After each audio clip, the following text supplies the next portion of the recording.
नमस्कार दोस्तों, स्वागत है आपका मेरे YouTube चैनल में। मैं हूं आपका दोस्त रतन और लेके आ गया हूं आपके लिए एक नई वीडियो। आज हम पॉलिटी का 13वां चैप्टर जो फेडरल सिस्टम है उसके बारे में पढ़ने जा रहे हैं।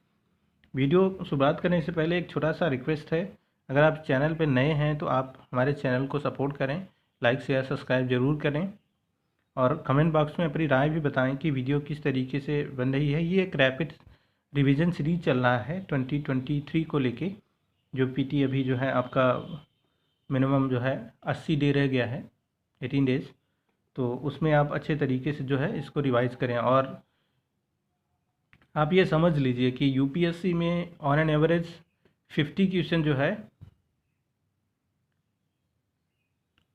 आपको 15 क्वेश्चन हर साल on an average polity Laxmikant से मिलता है। ठीक है, कभी 15-16, कभी 12, कभी 18 जो है इस तरीके से क्वेश्चन आता है। अगर आप चाहते हैं कि ये जो भी क्वेश्चन आए, पॉलिटी का बेसिक्स क्वेश्चन होता है इसमें जो है, और जो लगातार जो है उसमें बना रहता है न्यूज़ में, द हिंदू और इंडियन एक्सप्रेस में, वहीं से आता है। तो पॉलिटी आप अगर अच्छे से रिवीजन किए हैं, मल्टीपल रिवीजन किए हैं, तो आपका क्वेश्चन एक भी गलत नहीं होगा। ठीक है, 15 में से आप 13-14 जो है कर सकते हैं, 15 पूरा कर सकते हैं अगर आपने अच्छे से रिवीजन किया है। और ये मान लीजिए कि मैं जहाँ से भी आपकी जो भी पॉलिटी पढ़ा रहा हूँ, ये सारे इन फ्यूचर फैक्ट बनेंगे और जो है प्रीवियस ईयर की क्वेश्चन में ये फैक्ट बने हैं। ठीक है, तो वही सारी चीज़ें मैंने हाईलाइट करके, जो मैं भी रिवीजन कर रहा हूँ, क्योंकि मेरा भी एग्ज़ाम है 28 मई को, तो इसलिए मैं भी अपना रिवीजन कर रहा हूँ और साथ साथ मैं कोशिश कर रहा हूँ कि आप भी मेरे साथ जो है इस रैपिड रिवीजन सीरीज़ का एक हिस्सा बने और अपना जो है प्यार बनाए रखें। चैनल पे लाइक शेयर सब्सक्राइब जो है ज़रूर करें। चलते हैं, आज हम अपना जो है ये फेडरल सिस्टम देखते हैं, हमारा चैप्टर। अब देखिए, इसमें फेडरल सिस्टम एक जो है क्या दिया गया है इसमें कि राजनीतिक शक्तियों ने राष्ट्रीय सरकार और क्षेत्रीय सरकार के संबंधों की प्रकृति के आधार पर सरकार को दो भागों में एकल व संघीय रूप में वर्गीकृत किया है। ठीक है, परिभाषा के अनुसार जो है एकल या एकात्मक सरकार वह है जिसमें समस्त शक्तियां एवं कार्य केंद्रीय सरकार और क्षेत्रीय सरकार में निहित होती है। ठीक है, और दूसरी ओर संघीय सरकार वह है जिसमें शक्तियां संविधान द्वारा केंद्र सरकार और क्षेत्रीय सरकार में विभाजित होती हैं। दोनों अपने अधिकार क्षेत्रों का प्रयोग कर स्वतंत्रतापूर्वक काम करते हैं। तो भारत में क्या है, संघीय व्यवस्था है। ठीक है, भारत में संविधान के द्वारा ये लिखा गया है कि क्या कौन से कानून जो है, 7 शेड्यूल आपको याद है कि उसमें 3 जो है सूचियाँ दी गई हैं। उसमें राज्य सूची है, संघ सूची है और समवर्ती सूची है। तो इसमें सबका अपना अपना जो है वो बटा हुआ है कि कौन जो है कौन सा कानून बनाएगा, कौन राज्य बनाएगा, कौन जो है केंद्र बनाएगा। ठीक है, अब संघीय सरकार एकात्मक सरकार की तुलना में विशेषता, ये मेंस में पूछा जा सकता है कभी कभी तुलनात्मक क्वेश्चन। ठीक है, तो उस लिहाज से आपको देखना है कि संघीय सरकार और एकात्मक सरकार में क्या अंतर होता है। तो दोहरी सरकार, देखिए संघीय सरकार का मतलब है कि दोहरी सरकार, एक सरकार जो होगी केंद्र की होगी, एक जो होगी राज्य की होगी। ठीक है, इसमें राष्ट्रीय और क्षेत्रीय सरकार, इसमें क्या है, लिखित संविधान होगा, जैसे भारत में है, जैसे ब्रिटेन में है, फ्रांस में है।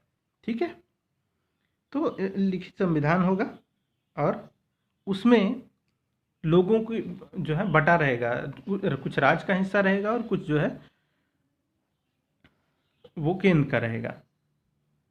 इसमें राष्ट्रीय और क्षेत्रीय सरकारों के मध्य शक्तियों का विभाजन, जो भी मैंने बोला कि इसमें विभाजन जो है वो स्पष्ट रूप से लिखा रहेगा लिखित रूप में। ठीक है, संविधान की सर्वोच्चता रहेगी, संविधान थोड़ा कठोर नेचर का होगा और स्वतंत्र न्यायपालिका होगी चूँकि वो संविधान के द्वारा बनी होगी, और द्विसदनीय विधायिका होगी, यानी लोकसभा और राज्यसभा के तरीके से। ठीक है, उसमें अपर हाउस और लोअर हाउस की तरीके से व्यवस्थाएं होंगी। ठीक है, अब आप एकात्मक सरकार की तरफ देखेंगे तो एकल सरकार राष्ट्रीय जो है सरकार होती है जो क्षेत्रीय सरकार बना सकती है। ठीक है, संविधान लिखित भी हो सकता है फ्रांस में और अलिखित भी हो सकता है ब्रिटेन में।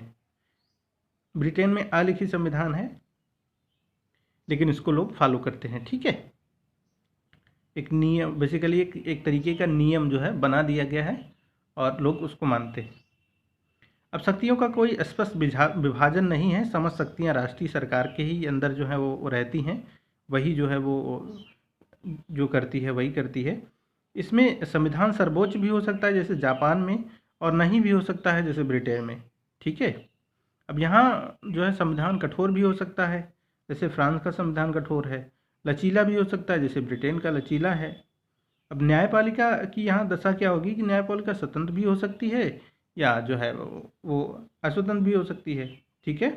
तो दोनों तरीके से हो सकती है, ये जो है खुद उनके ऊपर डिसाइड करता है। अब विधायिका द्विसदनी भी हो सकती है और जो है एक सदनी जैसे चीन में है, ठीक है। इस तरीके का व्यवस्था जो है वो दिया गया है।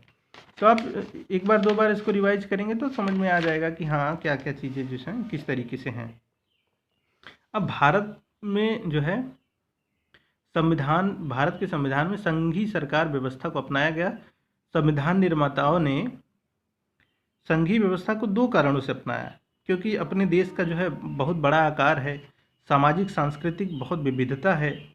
उन्होंने महसूस किया कि संघीय व्यवस्था में न केवल सरकार की शक्ति बढ़ेगी बल्कि क्षेत्रीय स्वायत्तता और राष्ट्रीय एकता में भी वृद्धि होगी, ठीक है।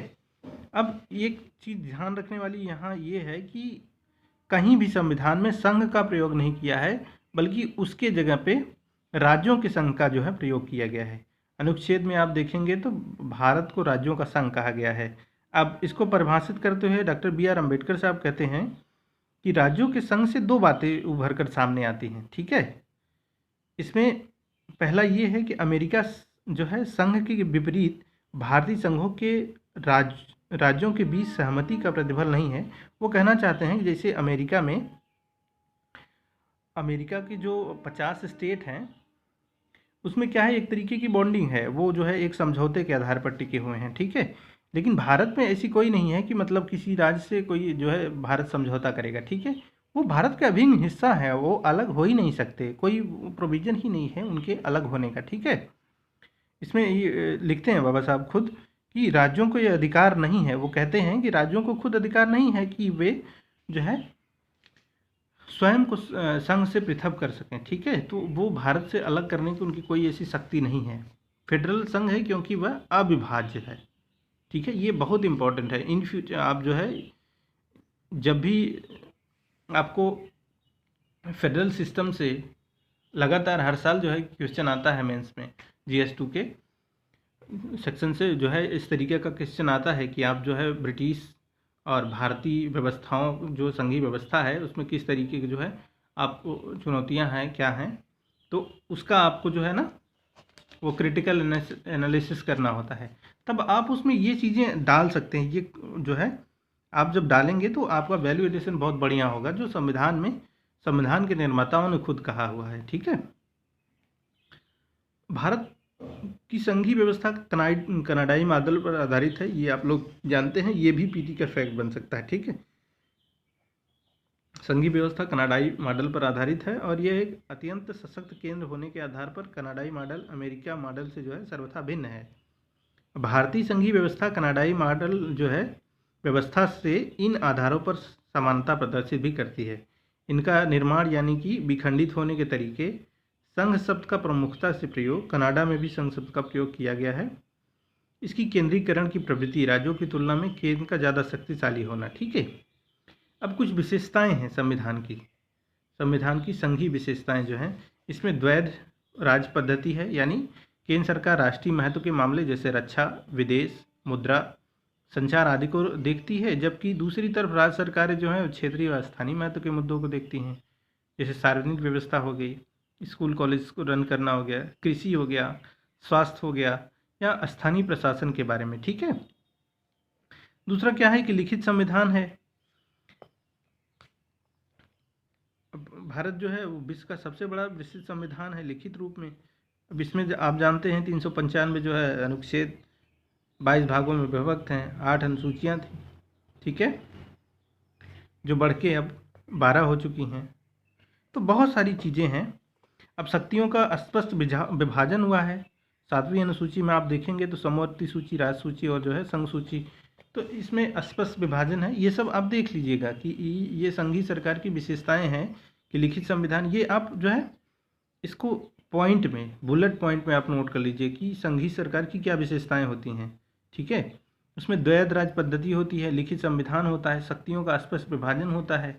ठीक है, संविधान की सर्वोच्चता होती है, कठोर संविधान होता है, स्वतंत्र न्यायपालिका होती है। ठीक है, द्विसदनीय व्यवस्था होती है। ये सब जो है व्यवस्था है।